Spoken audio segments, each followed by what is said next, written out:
할렐루야. 하나님의 크고 놀라우신 은혜가 오늘 예배에 참여한 여러분 모두에게 충만하시기를 축복합니다.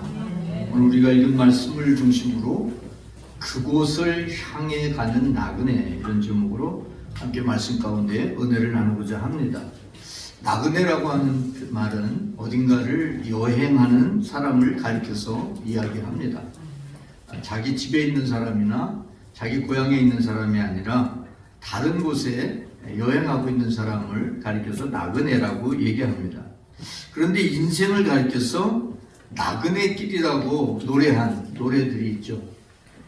예전에 노래한 것이지만 최유진이 불렀던 하수생이라고 하는 노래도 보면 인생은 나그네길, 그렇게 노래하고 있는 것을 볼 수 있습니다.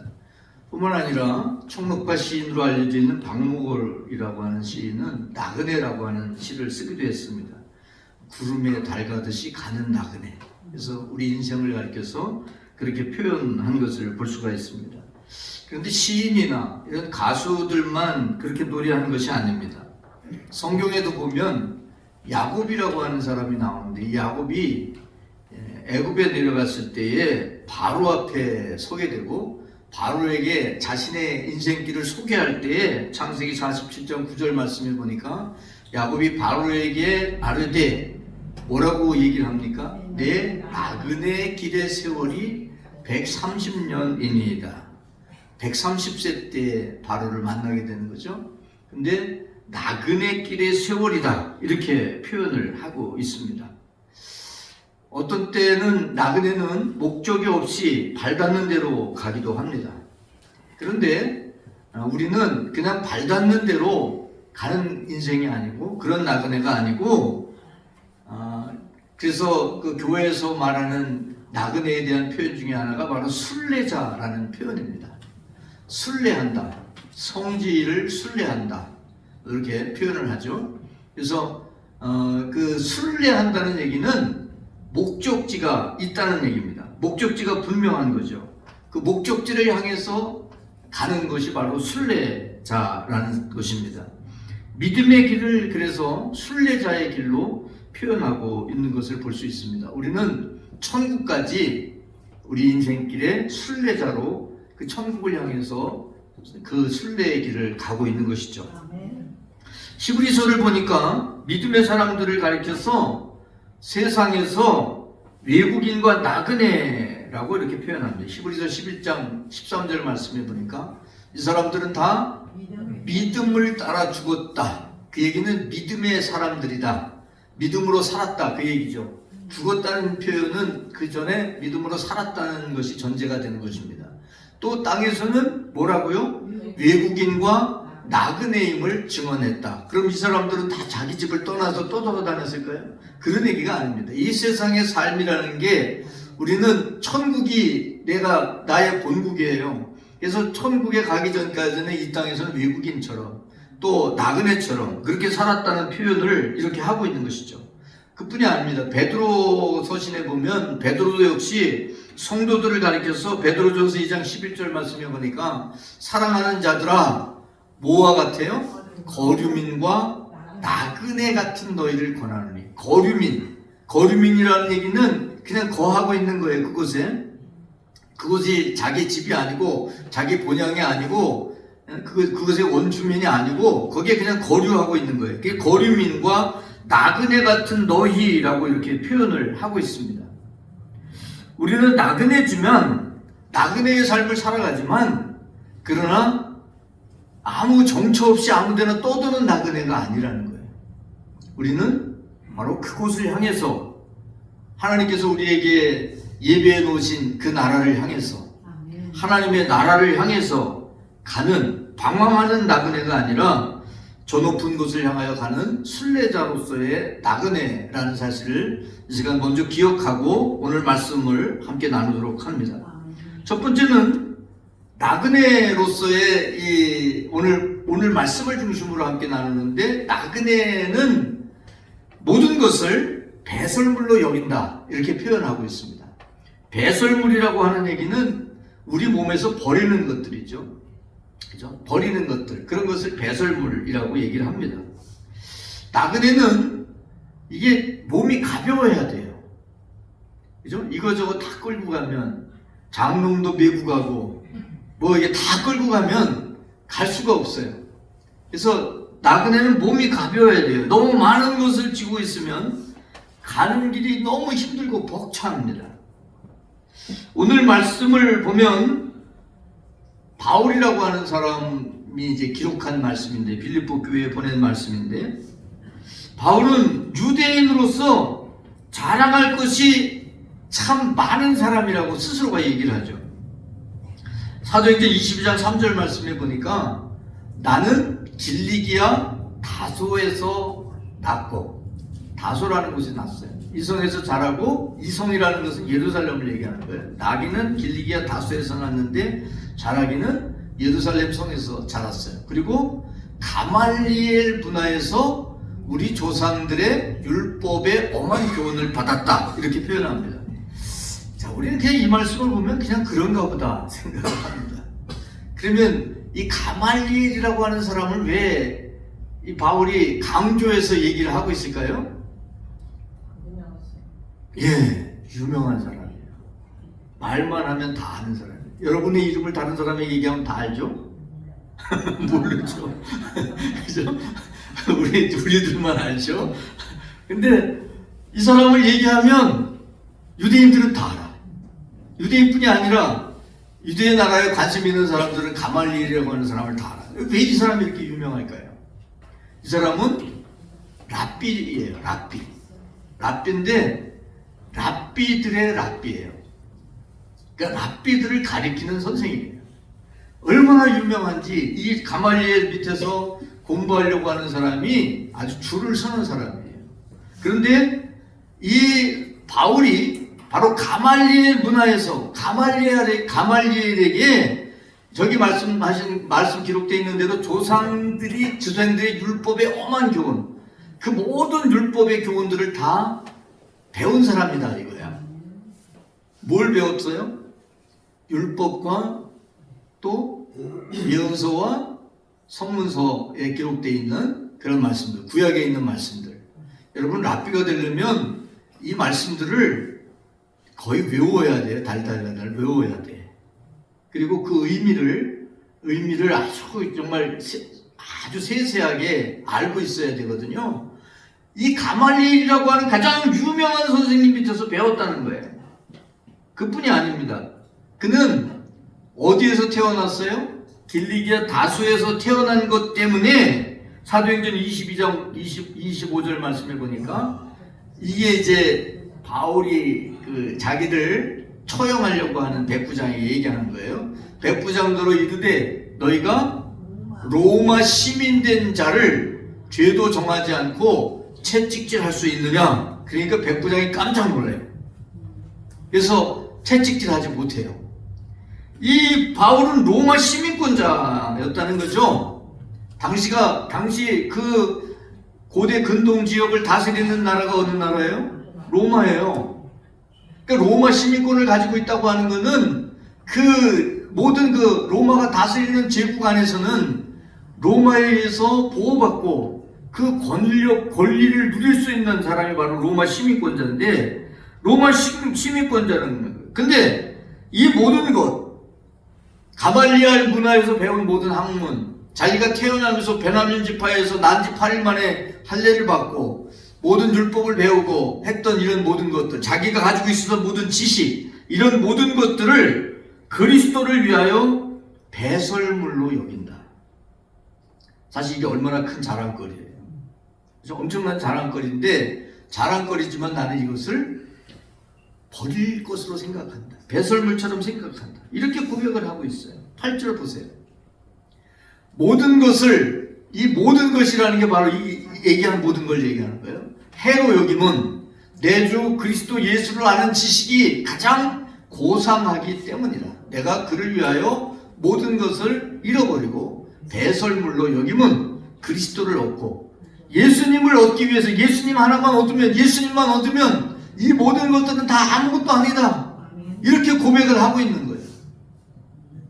이런 고백, 바로 많은 것을 가지고 있었던 그 사도 바울, 이것이 예수님을 위해서 이 모든 것들을 다 버렸다는 거죠. 사실 너무 많은 것을 소유하면 그것을 버린다는 게 쉽지 않습니다. 그죠? 네, 여러분 이 세상 사람들이 뭔가 자기가 가지고 있는 그런 것들, 다른 사람에게 이렇게 드러내고 싶어하는 것들, 자랑하려고 하는 것들을 버리는 게 쉽지 않아요. 그런데 사도 바울은 이런 것들을 다 버린다 이렇게 표현하고 있어요. 훌훌 다 버린다, 다 떨어버린다. 왜 떨어버려요? 그 자랑스러운 것들이 왜 배설물로 여겨요? 주님을 따르는데 이런 것들이 방해가 되기 때문에, 걸림돌이 되기 때문에. 그래서 난 그런 것들 다 버린다. 오직 주님만 바라보고 나는 주님이 부르신 그 부름을 향하여 나그네처럼, 순례자처럼 그 길을 가겠다. 이렇게 고백하고 있는 것을 볼 수 있습니다. 사실 우리도 그래요. 너무 내가 꽉 붙잡고 있는 뭔가가 있으면 그것 때문에 그 붙잡고 있으려니까 더 나아가지 못하는 거죠. 믿음으로도 나아가지 못하고 하나님이 기뻐하는 모습으로도 나아가지 못하는 거예요. 이것을 놓을 때 주님이 인도하시는 삶을 살아갈 수 있다는 사실을 여러분 기억하시기 바랍니다.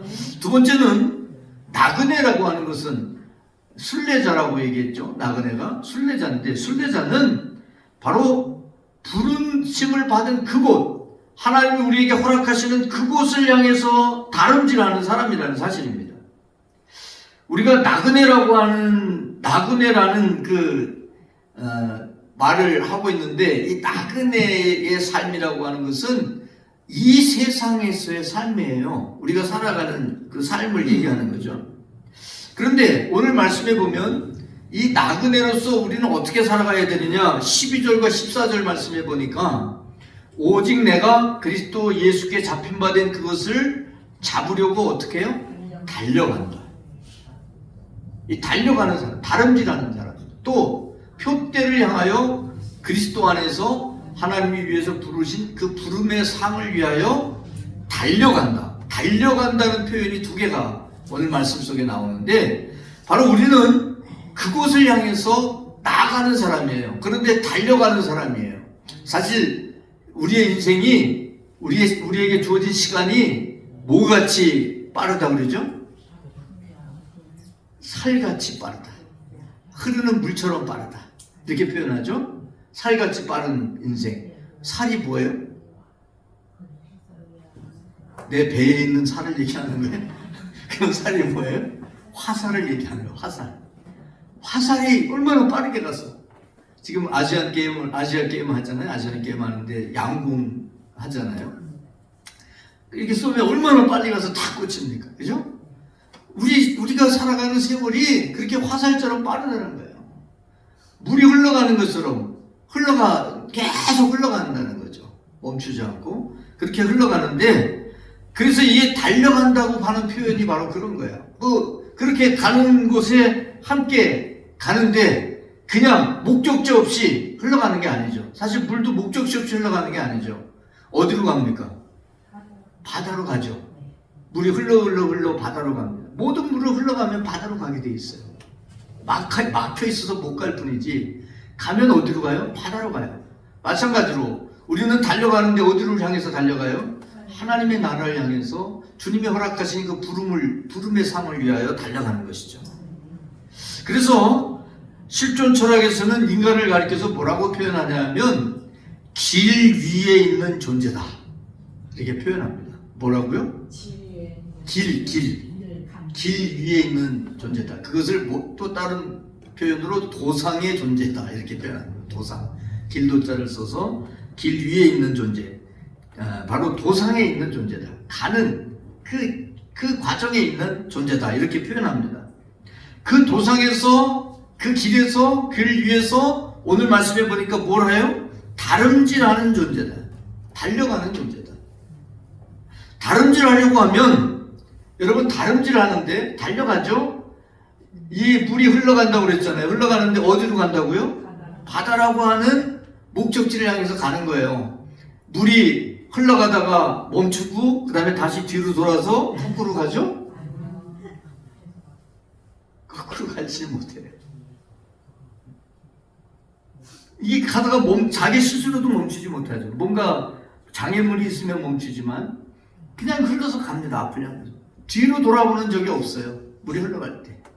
그죠? 뒤로 돌아보지도 않아요. 또 더군다나 뒤로 거슬러 갈 수도 없어요. 우리 인생도 사실 그렇죠.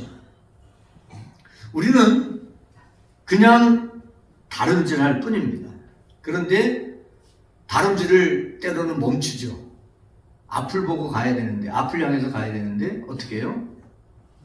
우리는 뒤를 돌아봅니다. 자꾸. 뒤를 돌아봐요. 뭐가 보여요? 네, 추억이 보이죠. 추억에 잠겨 있어요. 그리고 왕년에 내가 어떻게 했다. 근데 그거 소용없어. 왜냐면 그때도 갈 수도 없고 그렇게 할 수도 없어요. 우리는 그저 앞을 향해서 가는 거예요. 13절 말씀 보세요. 오직 한 일, 즉 뒤에 있는 것은 잊어버리고 앞에 있는 것을 잡으려고 간다는 거죠. 사실 뒤에 것은 여러분 어제는 얼마 안 지났잖아요. 어제로 갈 수 있을까요? 어제 내가 잘한 일도 있지만 실수한 일이 있어요. 그러면 내가 어디로 가갖고 다시 실수한 것을 고칠 수 있을까요? 안 돼요. 그러니까 뒤를 돌아보는 것은 사실 우리는 뒤를 돌아봅니다. 사실은. 그죠? 회상하고 또 그것 때문에 후회하고 그것 때문에 또 아파하고 괴로워하고 그래요. 근데 그건 다 소용없는 거예요. 지나간 건 다 소용이 없어요. 우리는 앞에 있는 표대를 향해서 가는 거예요. 그 표대는 하늘에서 우리를 부르신 부름의 상을 향해서 나아가는 거죠. 우리 왜 그럴까요? 바로 우리는 하나님의 나라에 가야 되는 하늘 시민권자이기 때문에 그래요. 빌립보서 3장 20절 말씀해 보니까 우리의 시민권은 어디에 있어요? 하늘에 있어요. 거기로부터 구원하는 자, 그 주 예수 그리스도를 기다리며 살아가야 되기 때문에 우리는 앞을 향해서 다름질하는 나그네라는 사실을 여러분 기억하시기 바랍니다. 예수님을 바라보고 예수님을 향해서 부단히 가는 사람, 그게 바로 우리들의 삶이라는 사실을 여러분 아셔야 됩니다. 세 번째는 나그네는 가는 길을 멈추지 않는다는 것입니다. 이 세상에는 우리를 붙잡아 두려는 게 굉장히 많아요. 우리를 붙잡아 놓으려고 하는 게 굉장히 많죠. 예전에 우리 그 주택 옆에 개를 한 마리 키웠었어요. 바퀴를 키웠었는데 이게 때로는 이제 이렇게 풀어놓고 키우니까 막 신바람이 나갖고 여기저기 다니면서 막 말썽을 부리고 그래서 이제 묶어놨어요. 묶어놓으려니까 뭐가 있어야 돼? 말뚝이 있어야 돼. 말뚝이. 그죠? 말뚝에 해놓으니까 이 개가 이제 가지 못하고 이제 거기 있는 거야. 그죠? 근데 어쩌다가 이제 이게 풀렸어. 풀리니까 아주 그냥 난리가 났죠. 사방팔방으로 뛰어다니고. 한 번은 누가 개를 줘서 키우는데 이건 또 굉장히 큰 놈이에요. 아주 그냥 불독 종류인데 이게 잡종인데 아주 큰 개예요. 큰 개인데 얼마나 힘이 센지. 이걸 뭐 말뚝을 박아놔도 소용이 없어요. 말뚝에다 이렇게 묶어놓으면 좀 있으면 그냥 막 해가지고 빼고. 그런데 그냥 어느 날 그렇게 묶어놓고 있었는데 다시 또 이제 거기다 말뚝 박고 해놨는데 누가 손님이 왔는데 남자하고 여자 부부가 손님이 왔는데 이게 그냥 좋다고 저는 좋다고 하는 거죠. 반갑다고 말뚝을 빼고 그냥 그 여자분한테 달려 들어가지고 그래갖고 뒤로 가려고 넘어지는. 그래서 그 이후로 개를 안 키웠어요. 그때부터. 여러분, 우리를 붙잡아 놓으려고 하는 게 세상에 너무 많아요. 얼마나 많은지 몰라요. 우리의 눈을 빼앗으려고 하는 것들이 너무나 많아요. 그것의 시선을 뺏기는 순간 우리의 마음을 빼앗기게 되고 우리는 거기에 머무르게 된다는 사실입니다. 주님을 향하던 눈이 선악과를 향하면 그 선악과를 손을 내밀어 따먹기 마련입니다. 그래서 유혹의 욕심을 따르면 안 된다는 거죠. 에베소서 4장 22절 말씀해 보니까 너희는 유혹의 욕심을 따라 썩어져가는 구습을 따르는 옛사람을 벗어버리라고 말씀하고 있는 거예요. 우리를 붙잡고 있는 게 바로 옛사람의 모습이에요.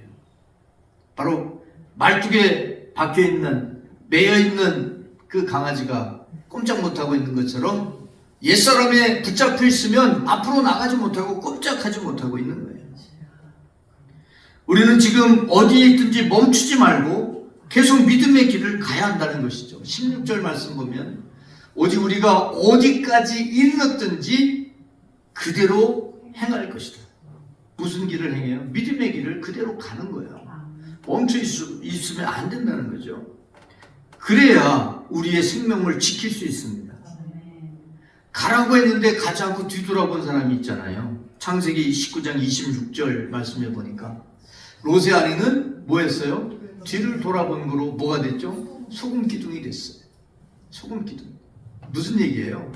죽었다는 거죠. 죽었다는 거죠. 뒤를 돌아보거나 멈추는 순간 더 이상 그 길을 가기가 어려워진다는 사실입니다. 주님께서는 우리를 향해서 우리를 부르고 계신 거죠. 우리에게 이리 오라고 말씀하시는 거죠. 그 오라는 것이 바로 구원을 향해서 오라는 것이고 또 하나님의 나라를 향해서 오라는 거예요. 그래서 우리는 그 오라고 하시는 믿음의 주님, 우리를 온전하게 하기 위해서 우리를 부르시는 그 주님을 바라보고 예수 그리스도를 바라보고 나아가는 사람이 되어야 한다는 사실입니다. 오병이어로 5,000명을 먹는 급식 기적을 경험한 사람들이 예수님을 그냥 졸졸졸졸 따라다녀요. 또 다시 그것을 이제 먹으려고 얻어 먹으려고 하는 그런 마음으로 따라다니죠. 베세다 광야에서 들에서 그걸 했는데 가버나움으로 갔는데 가버나움에도 역시 또 쫓아왔어요. 쫓아오니까 예수님께서 그 먹은 것에 그 빵의 의미, 생명의 그 빵의 의미를 이제 얘기하죠. 내가 하늘로서부터 내려온 살아있는 빵이니 나를 먹는 자는 영생하리라. 그런 말씀들을 쭉 들려줍니다. 들려주니까 이 사람들이 그 생명의 떡에 대해서, 예수님에 대해서 나는 생명의 떡이다, 나는 하늘에서 내려온 살아있는 떡이다 그러면서 그 말씀을 쭉 들려주자 사람들의 반응이, 여러분들은 그런 얘기를 들려주면 어떻게 해요? 아멘 그리고 믿습니다 그러잖아요. 근데 이 사람들이 너무 어려워요. 그러면서 가는 거야. 너무 말씀이 어렵다고 가는 거야. 그러니까 예수님께서 요한복음 6장 67절 말씀 보세요. 예수께서 12제자에게 이르시되 뭐라고 그래요? 너희도 가려느냐? 야, 예수님이 이런 말씀을 왜 하셨을까요? 그렇게 좋다고 따라다니던 사람들이 다 가는 거야. 말씀을 듣고 그 말씀을 따라서 순종하고 살아갔으면 좋겠는데 그냥 또 가는 거야. 그러니까 12제자만 남은 거야. 이 12제자에게 얘기하시는 거죠. 너희도 가려느냐? 이렇게 얘기합니다. 자, 여러분 뭐라고 할 거예요? 너희도 가려느냐? 물으면 네, 나도 갈 거예요. 자, 한번 볼까요? 뭐라고 말씀하고 있는지. 베드로가 얘기하죠. 6장 68절. 시몬 베드로가 대답하되 주여 영생의 말씀이 주께 있사오니 우리가 누구에게로 가오리까? 그렇습니다. 우리는 주님을 떠날 수 없어요. 주님 없이 살 수 없어요. 그래서 주님이 인도하시는 대로 가는 거예요. 무슨 일이 있어도 우리는 그 길을 가는 거죠. 그래서 바로 그곳을 향해 가는 나그네. 이 세상에서는 우리가 나그네, 거류민처럼, 외국인처럼 살지만 우리는 그곳을 향해, 바로 하나님이 우리를 위해 예비해 놓으신 그 나라를 향해 한 걸음 한 걸음 믿음으로 걸어가는 사람들이라는 거 여러분 기억하시기 바랍니다. 우리 기도하겠습니다. 하나님 아버지 감사합니다. 우리에게 생명을 주시고 그 생명을 누리게 하셨음을 감사합니다. 이 세상에서의 삶을 누릴 뿐만 아니라 영생을 주셔서 죽어도 사는 놀라운 은혜 주신 것 감사합니다.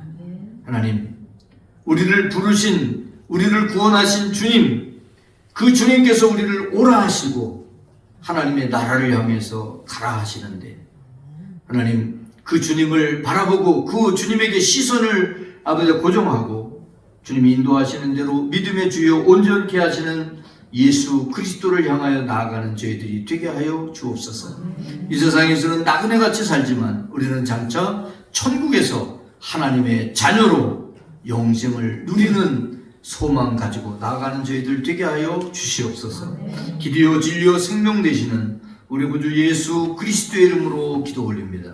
아멘.